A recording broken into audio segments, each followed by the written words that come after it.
Joe has made a video updating his experience on the carnivore diet. Let's take a look. The Joe Rogan experience. So I've been on a carnivore diet. I'll tell you about that. Yeah, that's like a healthier keto, right? Or a better way to do it. I don't know. It's just all meat. Just everything's meat.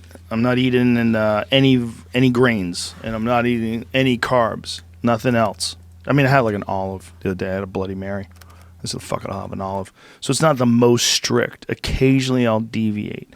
I'm allowing myself 2 glasses of wine, and most of the rest of the shit I'm just drinking either water or these Kill Cliffs, these CBD Kill Cliffs. These things are the shit. So he admits he indulged in a Bloody Mary, has 2 glasses of wine per day. Not carnivore. And we know from rumors that carnivore influencers like Mikhaila Peterson and Sean Baker indulge in alcohol on a frequent basis, or so I've heard. Alcohol consumption can mask the effects of a carnivore diet. To produce energy, your body needs glucose. On a carnivore diet, your body uses a process called gluconeogenesis, which requires both fat and protein. But alcohol inhibits gluconeogenesis. So how are these people doing so well? Alcohol metabolizes into acetyl coenzyme A, which is the precursor to the Krebs cycle, the process by which most living cells generate energy. I mean, who knows? Are they drinking alcohol? Are they using other various drugs that perhaps mask the negative effects of a grain-fed carnivore diet? Not only this, alcohol feeds many beneficial gut bacteria that would normally die off on a meat-only diet. This is probably the biggest overarching issue that needs to be mentioned. Carnivore is like keto, but you're allowed to have fruit or something You're like that? just eating meat. You're just eating meat, like mostly meat. And because I eat a lot of wild game, I have to substitute it. So I have to supplement it with fat. I'm adding other fats to it because wild game, it does not have much fat. And you can, when I read about the people that did this in, there was a guy that was with the Inuit. He was an explorer in the Arctic, and he was talking about how he lived like that for 6 months, and that it was I saw the video somewhere online, but it was old black and white footage, and that the key was getting a lot of fat, that they were just drinking water and eating meat, and they were fine as long as they got a lot of fat. They would eat like whale blubber and polar bear blubber, and they would eat all this blubber to sort of supplement their fat intake, but he said he was very healthy eating like that. I'm just doing it as an experiment. You found the guy? Oh, look at that. Probably. I would imagine this is probably it. Truth about the Inuit diet. Maybe not. They didn't eat any vegetables, man. I thought it was all black and white. It's not. All right, never mind. Oh, it's a long one, too. Yeah. But yeah, those people didn't eat any vegetables. I'm just curious. I'm just giving it a shot. They call it World Carnivore Month. So I said, okay, let me see what... Jordan Peterson is the main reason I want to try it, because I really respect his thought process. And I really respect his mind. And when he started talking about all the different medical benefits that he had from trying it, and that he had autoimmune diseases that went away, and I'm like, what is this? And I know a bunch of people personally that have tried it too. Is this the gentleman? I think so, yeah. Yep, that's him. Yeah. Valhalmer. Yeah, so he lived up with the Antarctic. What's interesting is he said that they didn't eat the organ meat. They gave the organ meat to the dogs. I thought that was really weird because that's definitely been proven to be that's the guy right there. Give me some volume on this dude. Can we do that? Or will they get us in trouble? I don't know. This is very old. I don't know if this is in the open domain. Anyway, I'll just encapsulate what he said. He just basically said that as long as they had, that's the guy. As long as they had plenty of fat. That book is titled The Fat of the Land by Arctic explorer Vjalmar Steffensen, who ate many meals with the First Nation Alaskans, aka Inuit Eskimos. They were eating Arctic mammalian flesh, seal meat, whale blubber, fish, which is drastically higher in nutrients, omegas, vitamins, minerals, fatty acids than supermarket beef. To make this comparison from this book is ridiculous in the first place. Wild meat, what they were eating in that environment, is not comparable. The organ meat dog reference is the biggest case of carnivore cherry picking. There was one group of Inuits that happened to feed the leaner entrails of the animal to the dogs. One example in the entire book. But if you actually read that book, there are dozens of examples of organ meat preference. They loved fish liver, sheep liver, kidney, marrow, offcuts of the animal. Fat preference and organs were prized by every group. The carnivores are ignoring that these people ate those foods as well as raw fish, rotten fish, boiled fish. They're using whatever nonsense to fit their agenda of eat more feedlot meat. Rotten meat, cheese, fermented foods contain probiotic bacteria. Joe Rogan is drinking wine to keep the microbes in his gut alive. If he didn't, he would experience an unpleasant die-off. Not only that, the reason these carnivores need to drink coffee, take alcohol, possibly use drugs, who knows what they're doing, is because they're not getting the nutrients in their diet. That's why they are not optimal. If you need to drink coffee, if you need to do things that are unnatural in your lifestyle, you want to address what you're doing wrong. I'm just seeing what it feels like. It's weird. I'll tell you one thing. I do not trust my butthole at all. When I feel a fart coming on, I'm like, oh, this could be a disaster. I've had rocketing diarrhea. From meat. That's from all meat, yeah. One possible reason that Joe is having diarrhea is that he could be creating a giant candida culture in his digestive tract. Candida is a yeast, a fungus that can overgrow in your gut on an imbalanced diet. A high amount of iron on a carnivore diet combined with alcohol is literally a perfect scenario for candida. Also arguably an effective way to corrode your liver. This is what Dr. Sean Baker, who's like one of the head carnivore proponents, it's like his whole life revolves around eating steak and deadlifting. It's kind of hilarious. and getting people to eat meat and try this carnivore diet, and some of them have had some pretty radical health benefits. And I'm so curious about that, because I know that sometimes people convince themselves that something is better for them and that something's working better and that they feel better. And then there's a sort of a placebo effect that can happen when you join a community of people that's also saying the same thing. Like, we're all getting better, we're all feeling better. So I was real hesitant when I first went into it. I was like, okay, I need to know that there's something to this, or is this a nonsense way to eat? Because most of my thought process was, this is kind of a nonsense way to eat. You should eat some fiber. This clearly benefits eating some vegetables. But what's interesting is the level of energy, your energy level. It's like right here, stays. It doesn't go anywhere. It doesn't go anywhere. I mean, at the end of the day, I'm kind of tired, and then I go to sleep. That's weird, man. Because how much of your energy levels during the day is based on your body regulating sugar and insulin? How much of your energy level is based on that? It might be a lot. Because this is the unquestionable difference of this diet. Unquestionable difference is that my energy level basically has a flat line. There's no roller coaster anymore. And I had less of a roller coaster because I'm pretty healthy and I'm pretty strict with what I eat, but not like this. This is like this. So for the last 9 days or so, whatever the fuck it's been, I've had like an olive. I had. Does your body go into ketosis at all? It must. Yeah, I'm not even checking. It must. It must be in ketosis. I mean, I'm eating a lot of fat.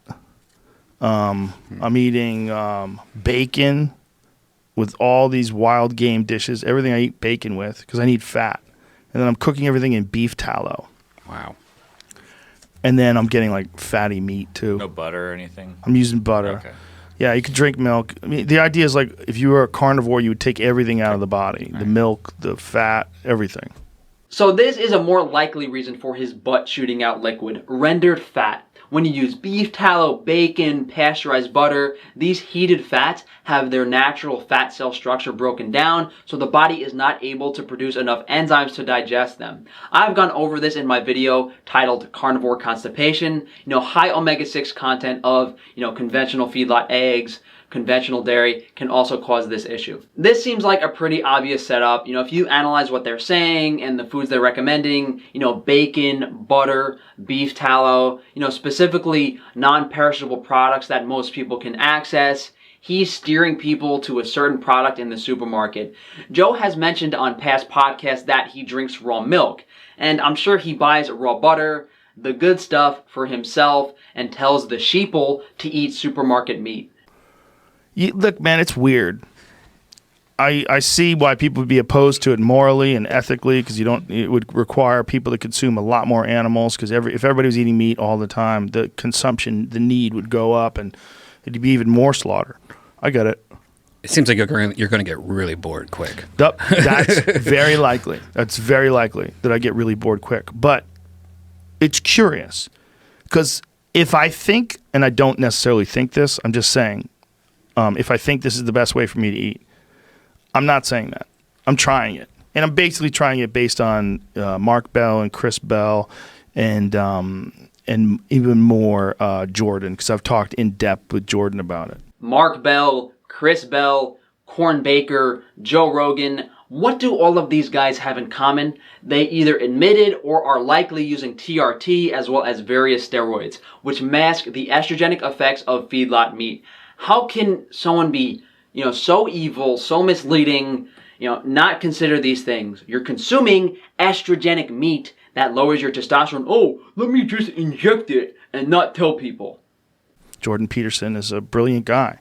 And when he was describing his experiences with this diet, I was like, what? How many people have done this, right? How many modern, super intelligent, well-read, articulate people like Jordan Peterson have done this diet? I bet it's a really, really small amount. 7 years, buddy. 1,000 YouTube videos, millions of views. But yeah, go ahead. Just pretend I don't exist. Because socially, it's unappealing to even say you're going to do. It's sort of a taboo. You're going to only eat meat? Oh, you're going to eat all the meat? You're not even going to eat any vegetables? What are you, a baby? Vegetables are good for you, right? That's what everybody immediately thinks. I don't know if that's true, though. I don't know if that's true. One of the things that Sean Baker said is that they're doing tests at Harvard with people who are on this diet for 6 months or more. I don't know. I'm interested. So I did some blood work today, and I'll make that blood work public. Oh, that's cool. Yeah. I mean, especially if there's anything wacky with it. But then I'm going to do it again at the end of the month, and I'll compare. Joe is likely going to appeal to the authority of modern medicine, usual BS about cholesterol. I hope he does get his ferritin and iron levels checked, but I bet a large sum of money he's going to ignore it. That is, until one of his buddies watches this video and tells him. Wow. That's going to be a long month, I think. Because I know with keto, I got so bored. Bro, my kids are bored. We're not eating steak again. Oh, like, you don't have to eat steak. I have to eat steak. You can eat whatever you want. We'll figure this out. We'll work it out. How many ounces of meat a day do you know? Like what you're up to? It's like 24. The good thing is I have a lot of elk. That's good. But I'm running through it. I'm eating some big ass chunks of meat.